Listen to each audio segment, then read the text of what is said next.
in ARG Studios for another exciting episode of ARG Presents.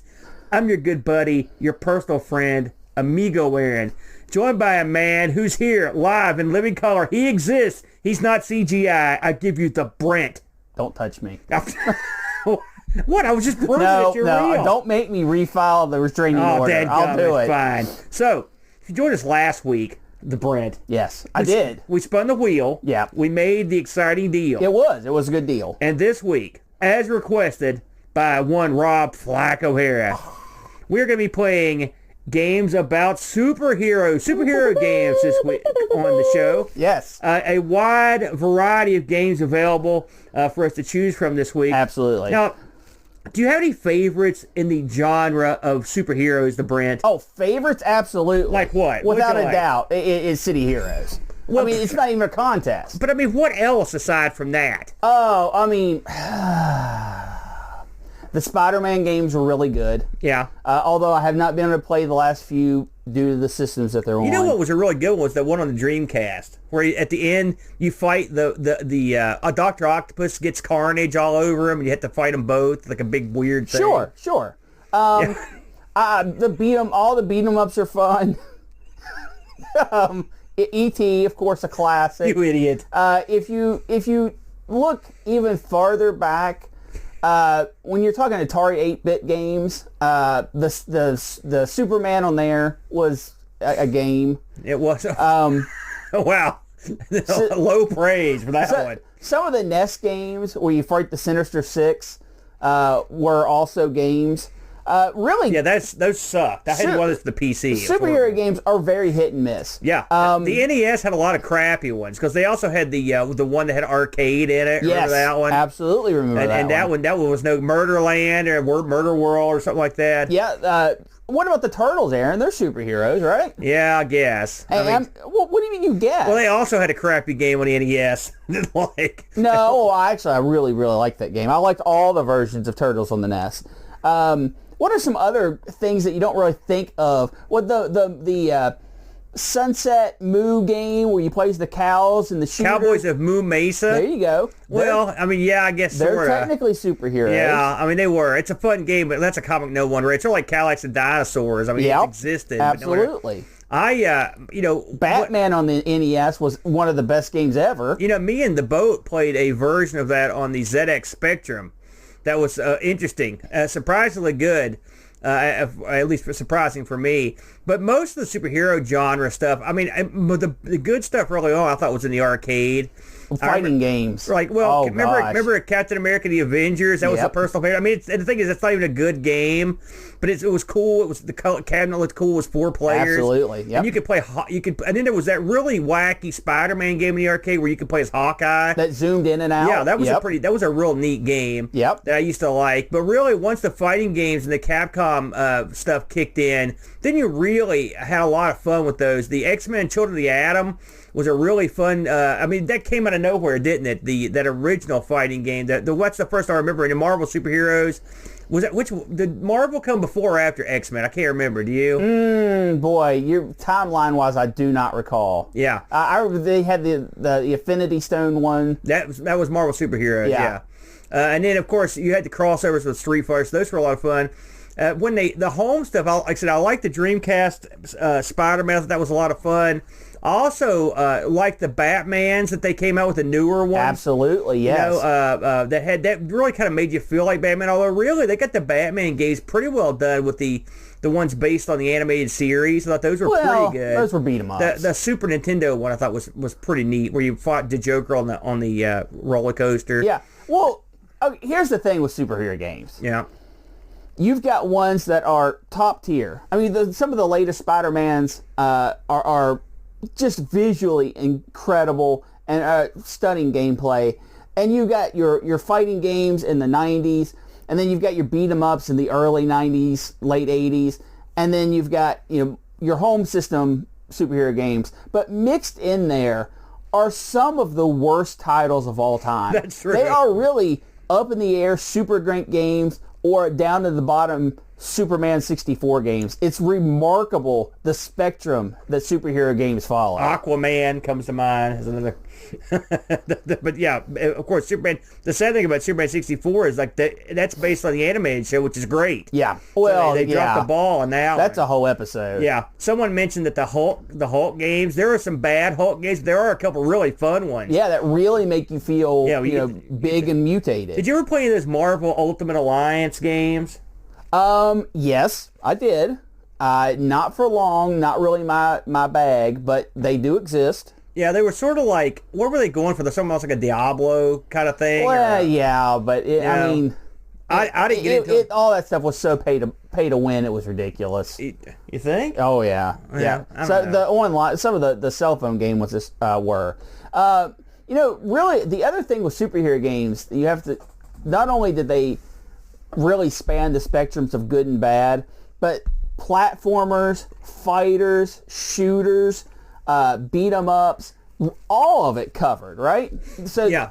They covered, and also when you hear about a game getting canceled, I think there's like a 50% chance it's a superhero game. Yeah. Even way back in the day, they did that. Yeah. It's funny. Of course, they just grind these things out. I mean, superheroes they're an easy target for a video game. Yes. And so you just get tons, and we're going to keep getting, I mean, everything from, I think there was a Watchmen game, for God's sake. So stuff you wouldn't even think about, but they got games. I'm waiting for the superhero kart racer. Yes. Superhero RPG. I don't know, something. So we had well, that's City Heroes, man. Well, yeah, you're right, I guess. Nevertheless, we had a huge swath of games we could have chose from. Absolutely. The Brent. And I'm going to lead the dance this week with my offering here. And up first for your perusal will be, bam, Spider-Man. Yes. Now, Spider-Man was a game that was released way back on the Atari 2600. In fact, this is widely considered the second ever hero-based game. Okay. Next to with Superman leading the way. First, yeah. Now, you said you played Superman on. Have you played that on the 2600? Oh gosh, I mean, back in the day. Yeah. So, but I will say I did not like it that much, and I will say, if anything, this game's better than that. So let's talk about Spider-Man. So, Spider-Man, believe it or not, published by Parker Brothers and developed by Parker Brothers. Parker Brothers actually, back in the day, they weren't all about board games, man. They were doing some decent video games. Amongst the games they did they did Frogger, for example. They did a bunch of arcade conversions, and this was their offering in terms of the hero genre, Spider-Man. Released on the 2600 in November of 1982. I should mention, Brent, that this actually had an Odyssey 2 sort of release. Really? Believe it or not, yes. No, I did not know that. It was in the pipe work. I don't think, from what I read, I don't think it was ever formally released, not in the States anyway, because we would have had it, because that was unusual. But Parker Brothers did make stuff for the Odyssey 2, so it is interesting. I have to look and see what's on my multi-card. I don't remember playing it on there. This is a 1 or 2 player game. It's hot seat 2-player action, and this was programmed by a lady named Laura Nikolic. She was responsible for a game called Care Bears. So she worked both sides of the tracks here. She did this in Care Bears. I will say, when I was on Atari Mania this week doing some investigations on this game was released under 4 million different titles. Every conceivable way you could spell Spider-Man, and plus just making up words and releasing it as that. That's when you go on Atari Mania, just to find one thing, you find, like, I looked to see what this chick had done, and she'd done like 60 games, and really she did this in Care Bears. That's all they had on the Atari. So, what is Spider-Man? Well, normally, Brett, I wouldn't do this, but this is a special week. And one of the things in this game has always done is, I remember distinctly the commercial for this game. Yeah. I've quoted it for decades, but I hadn't seen it for a while. So if you will indulge me, Brent, I'm going to show in its entirety this commercial. I will allow it. Okay, here we go. This is the Spider-Man for the Atari 2600 commercial. Here we go. I'll blow this town to smithereens. Time bomb. Try to get up there in time, Spider-Man. What become of my web, Goblin? Watch yourself fall, Silk Slinger. Gotta stop the bombs in time. If I don't get you, webhead, my diagnosis will. Holy Hannah! And you're running out of fluid. Is this more action than even Spider-Man can handle? Spider-Man, a video game from Parker Brothers, the ones to beat. Now, that commercial is embedded in my brain because of the line, "You're running out of fluid." I don't know why. That line always struck me as funny. And so we've used that for decades and decades. But I remember the commercial. I thought to myself, man, this is one well-done commercial. That Spider-Man looked better than the TV show Spider-Man, and the Green Goblin looked good too. So I thought they did a good job in the commercial. But the fact that he screams, "You're running out of fluid," and acts like a maniac just struck me as odd. Well, I mean, he's helping Spider-Man out. That's true. So, believe it or not, your fluid levels are very important in this game. They're vital, in fact. So, guess what? In this Spider-Man game, you play as Spider-Man. What? I know, it's stunning. Your job is to ascend up a building and then to go into the electrical tower on top to prevent the Green Goblin, the villainous Green Goblin, from detonating a super bomb or to blow up the city. Bombs are bad. Super bombs, though. Well, listen. Those will kill you. A supervillain only has super bombs. That's it. So, along the way up the building, you will be confronted by the Green Goblin's evil minions.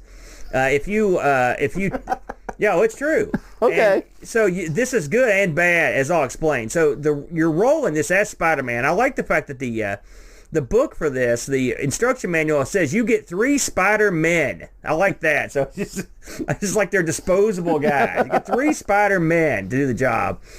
And your goal is to climb up this building, but you don't, for some reason in this game, you can't climb like you can in the comics. Spider-Man in the comics can stick to the wall. He just climb right up it. Goblin greased it up. That's what the dudes hanging out the window are doing. It makes sense. Oh, give me a break. What? So anyways, in this, all you can do is use your webbing to go up the building.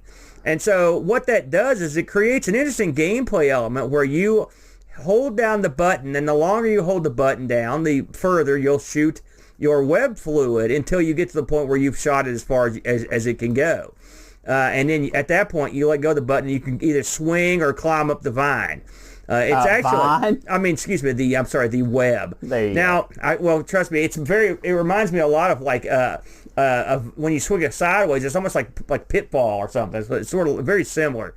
So this game actually has multiple gimmicks that make it interesting. For starters, as you go up the initial building, we mentioned there are bad guys that are in the windows. Greasing the building, yeah. Now, one thing you'll learn about your webbing is it works fine on cement or metal. It does not work on windows, all right? If you put your web in one of these windows, you plummet, okay?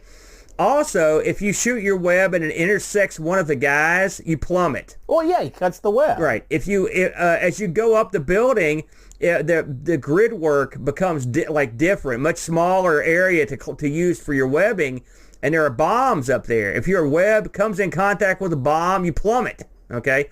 Also, the fuse burns it. That's right. Also, you also plummet if you just straight up run out of fluid. You'll plummet. So there are plenty of ways that Spider-Man can plummet. Now, this game starts off with you on, let's say the first floor, right? If you instantly botch your very first web, you plummet. And so many times you can instantly plummet to your death by falling about a floor. And in this game, it's not a dramatic fall. You fall, and then you just hit with a thud. There's no music. There's no pomp and circumstance. You just fall to your death. It's considered one of the most brutal deaths in 8-bit history. It is. And we'll get into the big by the makers of Care Bears. Yeah, there you go. So you can, however, despite the fact you can't web a window, you can't web a bad guy, what you can do is web near the guy, and as you swing up on your web, you can actually run into the guy, and when you do that, you get points. You also get a little bit of your web fluid back. So this is a way you can earn more web fluid. This becomes more important later in the game. It's also a good reason to not just web straight up, because if you want to get points, you're going to want to grab these bad guys. As you work your way past the bottom of the building into the grid work at the top, the high voltage area, as the book calls it. Danger. You're going to come across bombs because the Green Goblin's planted these bombs around. All right, the bombs start out as black, and then they become red, and then they explode. If you swing through and grab a bomb before it explodes, you also get points and web fluid. If it's black, you're fine. If it's red, it's going to go any minute, so you don't have much time. When you get to the very top of the first level, the Green Goblin's there. He's on his wing, which is I always like the Green Goblin as a character. I'm not gonna lie. He's one of my favorite of the Spider-Man villains. Yeah. And he has this flying wing that looks like a demon that he rides around on. It's really cool. And it's funny because I've seen people have these in real life now, like it's something very similar to these. So I mean, I guess someone pulled it off. But he'll stay around. At the first level, he just kind of rings around the top, and if you run into him or your webbing runs into him, you fall. Okay. Now, when you start falling, what do? Well, you shoot out your webbing, and you hope that you can grip something with your web. If you grab something with your web, you're fine. But if you keep missing and just hitting air, you better grab something before you hit the bottom, or you die. So you can fall a good ways, and if you can't grip anything, you'll hit the ground. Now, at the very top of the building is a big, kind of like a green square, with a little square in it. And this is where the super bomb is. And your job is to go up, and you have to touch that bomb because you're disarming it. One thing that the manual says, I didn't know this, Brent, I don't ask you if you knew it, is that the Green Goblin, if you get too many of his guys or too many bombs, he'll set a timer on the main bomb that'll make it tick down quicker. Huh, and explode. No, I did not know that. Yeah, it's because you're probably like me, you don't often go after the bad guys because it's so hard. Once you defeat the level, the first level or whatever level you're on, the game starts over with a sort of a different color scheme, and the level will get longer. And what will happen eventually is that the Green Goblin will actually start coming down the building. Yeah. So like instead of just being at the very top, he'll be like halfway up the building itself, and it makes it a lot more difficult to get past him because he's actually pretty quick on this thing. He can be tough to deal with just by his sheer presence. Anyway, after that, it's pretty much rinse and repeat. It's got 3 difficulty levels, and it's got 1 to 2 players of each difficulty level. And that's pretty much the game, Brent. We should mention that, as we mentioned, you do have a certain amount of web fluid. When you run out of this web fluid, you're boned. And you're not. There's no, like, what would have been a neat game concept, I thought, was if, like, on the way down, if you hit a bomb or a guy, maybe you could get a little web fluid back. But that's not the way they chose to go. The way they chose to go was to watch you helplessly watch your guy plummet to his death. This is particularly irritating when you're at the very top of the building because it takes about 15 seconds for Spider-Man to plummet to his death, and you can't do anything but watch him die. He really gets to think about it. There's no question. It's very tough to watch, isn't it, Brent? Especially with the thud. In terms of, there's not a whole lot in terms of sound effects in this, just your normal stuff that you would hear on Atari. I mean, I think they're okay. There's no great shakes on this thing. Brent, what did you think about the old Spider-Man? It's tough. The concept is sound. Not being able to climb as Spider-Man is kind of stupid, but of course the whole game is using your webs to go up the building. So, okay, fine. Spider-Man can't climb the building. I'm okay with that. It's a high score game. Yeah. And if you just go straight up the building to get to the next board, your score sucks. I mean, you get some points for actually getting to the top, but it's not a lot. And then you just are back at the bottom, and it's harder. So it's even harder to get points. So you have to zigzag back and forth across the building to get score points. I'm cool with all that. Running out of fluid, I'm cool with that. Collecting bombs, more points, even though the bombs are less threatening than the guys are, to be completely honest. But I'm cool with it. What irks me about this game is there isn't a way to interact with the Green Goblin where you come out and are successful. There's no capturing them. There's not even making him run away. I would have appreciated if maybe, especially if he's at the top, because like you said, when you get through the levels, he starts showing up lower in the building, right? I think if he's lower in the building, he runs into you, you can't do anything, you knock him off, he knocks you off, that's fine. I think whenever Green Goblin is at the top of the building, if you web into him, it should have a little smoke coming off his glider and just have him scoot off screen. That's all it would have taken for me to go from liking this game and thinking it's okay to loving this game. Because without that, he is the supreme villain. You can't get rid of him. Okay, you disarm the bomb. He doesn't win, but neither do you, because he just goes and plants another bomb. So to me, it doesn't feel like the game has a wrap-up point. And I get it. I get it. It's a high-score game. It's a Atari 2600 game. You know, they're trying to do what they can.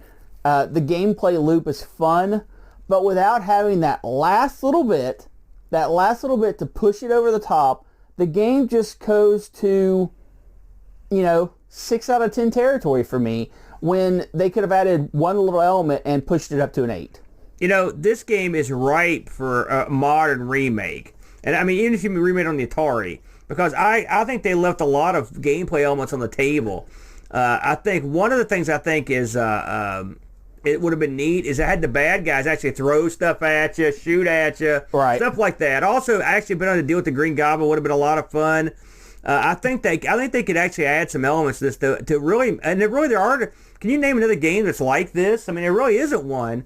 It's funny because I was looking at the reviews for this, and one of the people reviewing it for Electronic Fun with Computers and Games, they gave it a 3 out of 4, but he criticized it for being a derivative of the 1980 arcade video game Crazy Climber. Now, we've played Crazy Climber. No, it's not. And Crazy Climber, you do go up a building, yes. But it's not. It's really nothing like this. Nothing like this. So I think this is back when if you were remotely like another game, they crapped on you. Yeah, if you have a building in your game and Crazy Climber has a building in its game, it must be the same. No, this is nothing like Crazy Climber. Yeah. But I think there's a lot to this game. There were quite a few reviews on this. We got some Discord reviews. Let's go ahead and look at those first. Yeah, I was as stunned as anyone. Pajako6502 writes in. He says, I went back and played this on the original hardware with the joystick to get the full experience. And whilst the game is better than I remember, it's still frustrating. It is so many frustrating. times the web line looks like it attached in the right place, only to bang on the edge of a window and boom, Spidey's have fallen again. Get used to hearing that falling sound. However, there is something about it that makes you think I can do better next time, and you play again, and I kept playing. For its time, and given the technology, the graphics and sound are pretty good, but why is Spider-Man's web fluid black? Having worked on licensed games, I can say that would not fly today. That's weird. That's an awesome, great point. The game is a little repetitive, which was par for the course back then. Yeah. And I would love to have a Jungle Hunt style web swinging level. That's another good idea. Wow, that's a good one. I wonder if you're getting into cart limitations. 7 out of 10. Our good buddy Jack Flack chimes in. Hey, you know what swinging? Hey, you know that swinging vine and pitball? I'll bet we could make a whole game of that. This game had the right amount of depth for an Atari 2600 game. Climb buildings, collect people, and avoid the Green Goblin as bombs. The ability to save yourself while falling totally makes the game. Yeah. I missed the era of gaming where a special feature was different building colors. Yep. For a system that was essentially designed to play Pong, it's a pretty fun game for 10 to 15 minutes. There you go. Oh, I played it longer than that. How long did you play it, Aaron? Oh, gosh, I played it on and off all week, to be honest with you. Oh, no, see, I played it for... Well, it's an easy play. 80 minutes, I think, and I had my fill. I'm not going to go back to it, but I had fun while I was playing it. I looked at some of the reviews here. There weren't a lot of contemporary reviews, but there were a couple. Telematch gave this game in March 1983, gave it 2 out of 6. Sort of a burial. Oh, no. That's sort of a burial from Telematch. Unfair. Tilt in March of 83 gave this 5 out of 6. They were all over the map here. That's a little high. Yeah, I mentioned that Electronic Phones, Computers, and Games gave it 3 out of 4. And there were some more modern reviews. Video Game gave it a 6 out of 10. The All Game Guide gave it a 3 out of 5 stars. Both the Funk Games and Wood Grain Wonderland, these are more modern reviews, gave this a C+. I think that's fair. So, yeah, I think there's a lot of fun to be had with this game. I've always enjoyed it. I will say... that I did look this up on eBay, and you can get these cartridges all day long for $2 American dollar bill. Oh man, at that price, yeah. If you have an Atari 2600 and you see this sitting somewhere on a shelf in a garage sale in the gutter, give somebody $2 for it. It's worth that all day long. Well, get this. Let's say you got a sealed copy of this. All right. If you want this complete in box, no problem, $20. If you want the sealed copy, like never been touched, been graded. This sold for $1,000. Well, and you know what? $1,000. That has nothing to do with the game. That has everything to do with being Spider-Man. There you go. There you go. So that was Spider-Man from Parker Brothers. I enjoyed that one, Brent, and that's one of the first serious games I ever played. So what did you bring to the table this week? I kind of went a different route. I didn't want to go down the mainstream comic. I mean, there's tons of mainstream comic book games, right? And some of them are really good and some of them are really bad. I went off the beaten path and went with Comic Zone for the Sega Genesis. And I am so glad I did because I had played this in the past, right? Yeah. And I had forgot how good it is. Yeah. And for those not in the know, this was released from the Sega Technical Institute. And I'm going to go into them a little bit. I hope so because I read that. I was like, what? Yeah. Back in 95. And this did come out on a couple of different platforms. It came to Windows 95, also at the end of 95. And the Game Boy Advance had an embarrassing rendition of this released in 2002. The Sega Technical Institute, Aaron, my understanding on this group is Sega said, you know what, we've got Sega of America and we've got Sega of Japan. Why are we keeping these people from interacting, right? And so they took a handful of America people and a handful of Japanese people and they kind of shoved them together to start collabing. And they were given free reign. They didn't have big corporate people breathing down their shoulders all the time. You know, they didn't have that publisher pressure to make cookie cutter games. And because of that, they produced some games that really started to branch out. Sega Spinball was something that they had done. And that was actually... We covered that, didn't we? I know, maybe it was Bo and me that covered it. I think we covered that once. And well, Sega Spinball, I didn't know this until I was doing research, it was totally a stopgap to fill in because one of the mainstream Sega games wasn't going to make a Christmas release. So they said, Sonic Spinball, man, get in there. And this group of people put it together and, you know, it sold commercially really well. So these were people that their whole thing was take properties, think outside the box, bring us something new and innovative. And that is what they did with Comic Zone. And Comic Zone was actually pictured in the developer's mind way back, several years before Comic Zone became a thing. And he made a demo reel and he presented it to Sega and said, listen, I want to make this game. I think this will be great. And they said, are you crazy? Get this crap out of here. And he was like, man, that sucks. So he went on, he did his thing. And then they were pulling people back in several years later to look. And he brought this, you know, not the exact same demo reel, but the exact same concept back to the room and said, look, this, you know, comic book frames, all this stuff. And they were like, that's brilliant. Do it. It's like, okay. Probably different people in charge, or maybe they had a better day that day. Yeah, so, you know, that's video games in a nutshell, man, right there. So what do you do, and what kind of game is Comic Zone? At its heart, Comic Zone is a beat 'em up. And you play as Sketch Turner, the starving artist who does comic books and music and is an artist.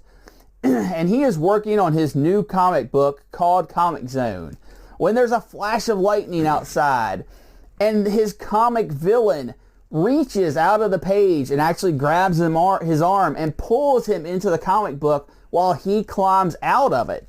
So now you've got the Comic Zone villain on the outside and Sketch Turner, the hero, inside the comic book, and the villain starts drawing bad guys for Sketch Turner to fight. And Sketch Turner is teamed up inside his comic realm with a few extra buddies, NPCs if you will, that either are giving him mission advice through narrative bubbles, or his rat, Roadkill, is there that helps you out. It's kind of like your sidekick along the way. And you fight through comic book panels in order to try to get out of your own comic book. First off, that is a brilliant concept. It is. It's great. It's a great That concept. is an absolute brilliant concept. The way this game is presented, the color schemes, the music, the sound effects is brilliant. Absolutely brilliant. There are few games that do it better. And this was at the very end of the Genesis's life, which is so unfortunate. But I'll get into that a little bit later. But the presentation in this game, I'm sure you agree, Aaron, is so good that some of the flaws of the games melt away because of it. Yeah. You want to be in this world. You want to explore the pages of these comic books. When you finish up a panel in the comic book world, you have a choice sometimes. You can go left, you can go right, you can go down, and when you do it, you flip over the panel of the comic book and slide into the next panel. There are hidden passages. Sometimes your sidekick Roadkill has to go and find them, or sometimes you can use a bomb to blow part of the comic book and blow a hole in it. Sometimes you hit enemies through the panels and the panels rip open and peel up. It's so incredible. It's so brilliant. And all of this is set to a beat 'em up. And the beat 'em up controls are good. They're not great, but they're good. It allows you to do punch kick combos, no weapons outside of, you have a weapon bar where you can store some weapons, but they're all one-use weapons outside of your pet Roadkill. And you can use hand-to-hand combat to go through these comic book panels. The other thing you can do, and Aaron, I don't even know if you realize this because a lot of people miss it, you can rip the back panel of the comic book and actually tear the page and make a paper airplane. And you can throw that, and that's kind of like a special attack, but it takes health to do. So you've got a real cool effect, too. Oh, it's so good. Yeah. So you've got all these options, and the problems with the game, because there are problems. Number one, this is probably too hard for the main audience it was targeting. Back in 95, personally, I would think this is targeting your low to middle teens, and the game is brutal. You get one life, essentially. If you get off of stage one, you kind of have two lives. It's a little bit confusing, but realistically, you have one life. Okay, you have an energy bar that goes down when you beat up things, but it also goes down if you punch physical objects in the game. And a lot of times you'll have a locked door, and your first instinct is just to punch it a lot, and you'll lose half your health. Now, there are puzzle aspects of the game. Sometimes you can pull a switch. Sometimes you can send Roadkill to pull a switch for you, or use an item to get past it, and you don't lose quite as much health. But the game overall is very difficult. I wouldn't say it's brutally difficult, but it's very difficult. The second problem with this game, holy cow, is it short. 3 stages and you're done. And that is, you can't do that. And I know that since the game was coming out so late into the life cycle, I think they just had to shove it out the door. I can't be quoted on that. I don't know that for sure. But the ending seems incredibly rushed. And I think they amped up the difficulty to make the game feel longer. So, Aaron, I've talked a bit. What do you think about Comic Zone? Well, this is one that you picked, and I fully endorse this one because I thought this was one of the most clever games. I still do. I think this is an all-time great game on the Genesis. I really do, and I'm not just saying that. I mean, I think the concepts, the cleverness of this game are just off the charts. It's really, in its essence, it reminds me if someone said, listen, we need, well, it doesn't have to remind me this, we've seen it. It's like a ZX Spectrum game where where you've got one screen at a time to take care of your business. And that's effectively what this does. It's almost like a flip screen beat 'em up, but with some scrolling, but mostly just panels that separate the screens, and it's well done. The panels, the fact that you're in a comic book I love that, the aspect of it. The art in this, I could tell by just looking at it that some of the same people that worked on Eternal Champions worked on the art on this, because it's got those same kind of rich colors. The water's done the same way. The animation of everything, it reminds me art-wise of Eternal Champions, which is a good thing, because Eternal Champions is one of the best looking Genesis games there was. I agree with what you said about the difficulty. It is too hard. It's a difficult game, and games like this shouldn't be that difficult. And so that's kind of a bummer. But I think you're right. I think everything you said, I think you were dead on. I think they were trying to make up for the fact that it's not very long. And since this came out late, one would wonder if maybe they were, getting this at the last minute. This is a game that I'm baffled never got a sequel, and I mean a proper sequel, because this one would work great on a more modern. You could make this today and it would work great. Yep. I can't think of a game before or since that has used this sort of concept. You want to know why? Why? It's patented. Okay, go on. Sega patented this game style. Okay. Now, I'm not sure if it would hold up in any court, but it is a patented game style. Well, that's I would like to see them do something with it then, because also like Eternal Champions, you had a great release on the Genesis that was never followed up on. This game had a lot of fans, and it was a fun game. And on a more modern system, you could really take this concept and go to town on it. Well, there's a thing with that. All right. This was not well received. When it first came out, it was not panned by critics, but it was not praised by critics either, and the sales were not great. That stuns me. That critics could not like this game. The critics really pointed at what I said. Plus, the style of game was a beat 'em up in a time when beat 'em ups were kind of on their way out. This was late '95. Now, do I think that makes this a bad game? Oh gosh, no. No. It's not a 10 out of 10 because it's too short and it's too hard when it doesn't need to be. But this is easily a 9 out of 10. And people nowadays realize what it was. Yeah. And that's why you have a lot of praise for this game. In modern times, it's like, I'm talking about the 1800s. In modern times, when you did not have that praise back in 95. Now, you said, why don't they do more with this? Do you realize, Aaron, that this game has been re-released about 8 different times? Either in little handheld things that you plug into your television, or as compilations.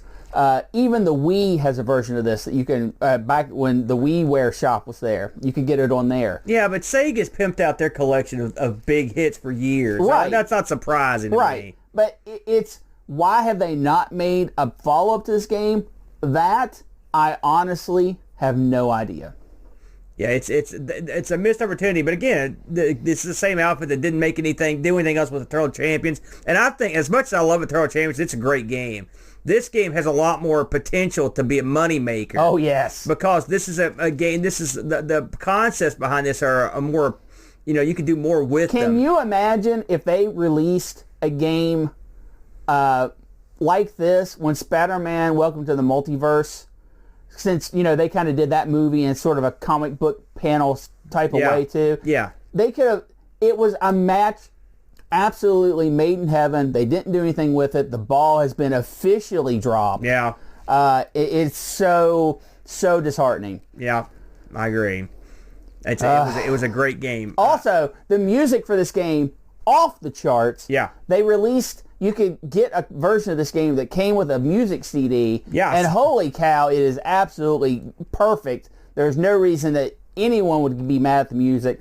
The sound effects in this game, the voice digitizing in this game is amazing. And that's not the Genesis' strong suit either. No, it absolutely is not. I was surprised by that. In fact, like I said, they didn't, the colors, the action, the sound, the varied gameplay elements. Sometimes you're swinging, sometimes you're holding a pipe. There's light puzzle elements in it. Animation. Yeah. Oh my goodness, the animation is good. It's great. I like every part of it.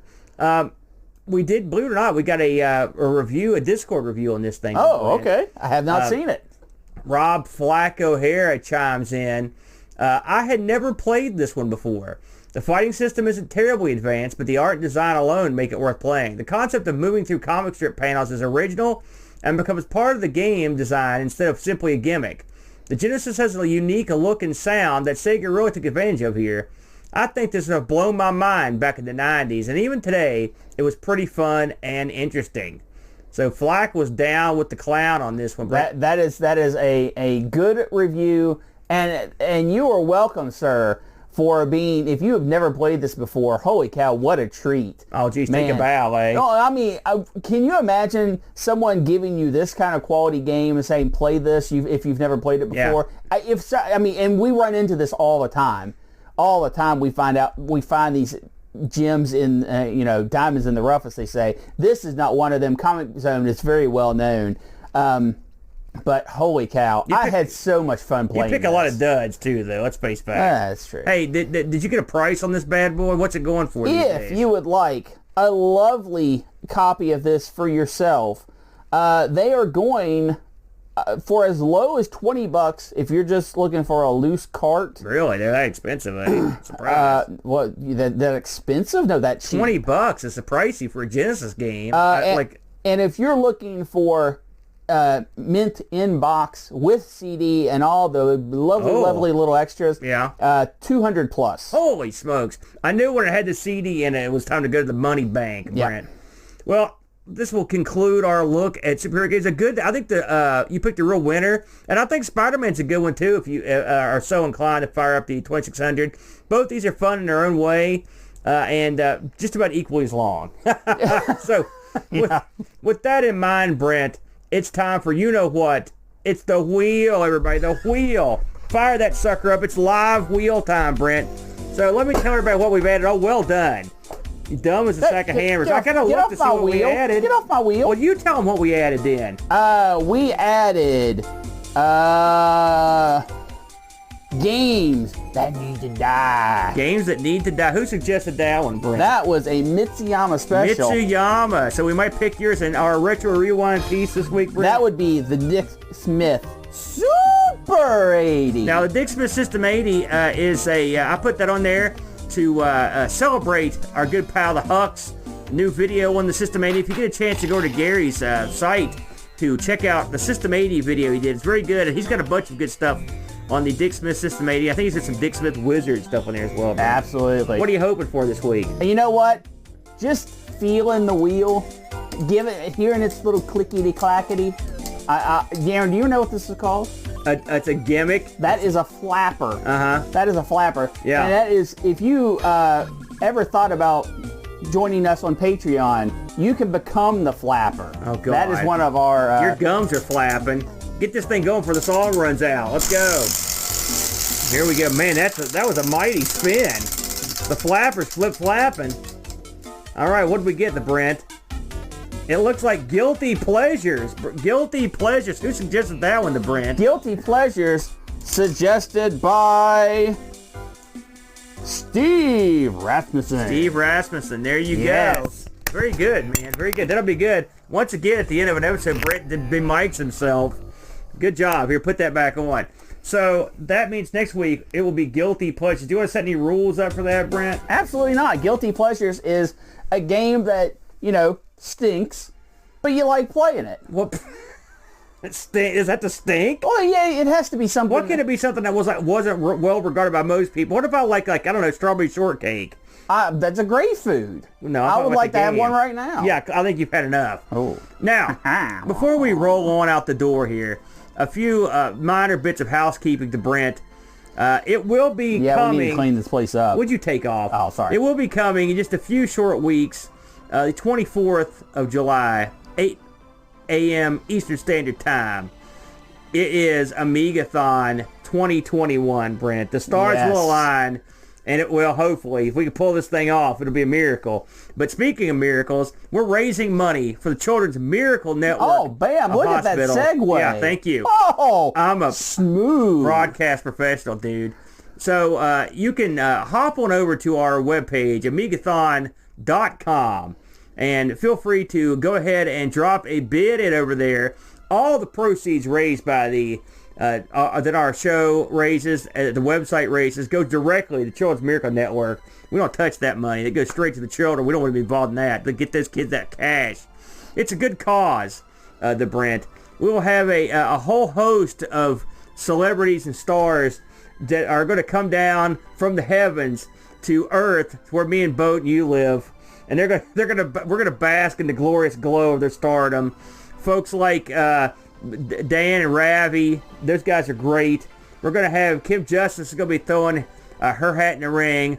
Doug from the 10-minute Amiga show. You ever watch that one? Absolutely. Doug's show. Doug's a great guy. We're gonna have many. Control Art Reese is gonna be there.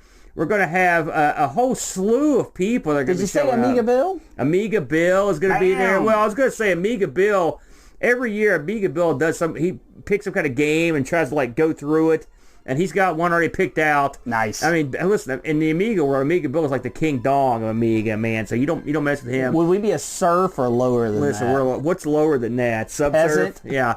We're going to have even some luminaries from the Twitch world will be there. It should be a good time. 12 hours of hot Amiga action. Then, we're going to turn it over to the streaming geniuses. These are more stars that are helping us out.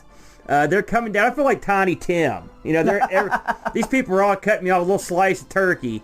And some of the people that have signed on to stream the second half of the 12 hours of the Amigathon are luminaries like Jack Flack, who's currently in chat. We also have our good buddy David Z from Wide World of Retro. Stevie Stroh from Coco Talk is going to be taking an hour of it. Mr. Cola, he's getting him a little something. He's going to get him some. He's a big deal. And, of course, last and certainly least, the TeamSpeak regulars have decided to cordon off an hour for their wacky events. They're going to keep it. They're going to keep it clean this time around. The TeamSpeak regulars are going to give them a shot. We still have a few slots open, by the way. If anyone would like to come in and grab an open slot, I think we've got maybe 3 hours that are unclaimed. So if you're a streamer or looking to get into streaming, go to the Discord section of our, or go to the Amigathon section of our Discord. There's a sign-up sheet. Look at the times and get yourself signed up. We'd love to have you.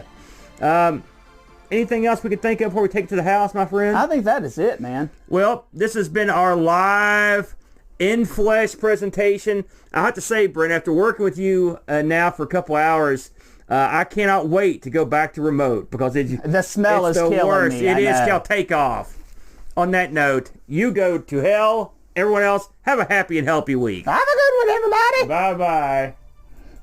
Thanks for joining us today. Hello to all of our YouTube subscribers and Twitch followers.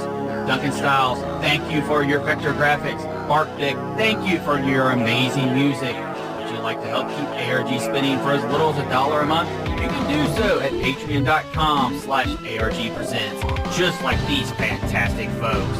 Paco 6502, Kevin B, Super Tech Boy, David Terrence, Mr. B, C989, Jerry Dennington, John Bregman, Retroalgae, Andy Jones, Dave Velociraptor, Andy Craig, Rob Flack O'Hara, Jason Warnes, Mitsuyama, Chris Fools, Bernhard Lucas, Steve Rasmussen, Frodo NL, The Slow Norris, John Schaller, Carrie Heather, Terry Howard, Anthony Jarvis, Olaf Hope, Rolo, Roshi, and Graham W. Becky. They all have access to our Discord channel, their names called out in the credits, and early access to special videos. And you could too. Don't want to explain another credit card bill? That's okay too. You can help us out by leaving us a positive review on Spotify or Apple iTunes. We record live every Sunday, 10 a.m. EDT on Twitch. Hope to see you there.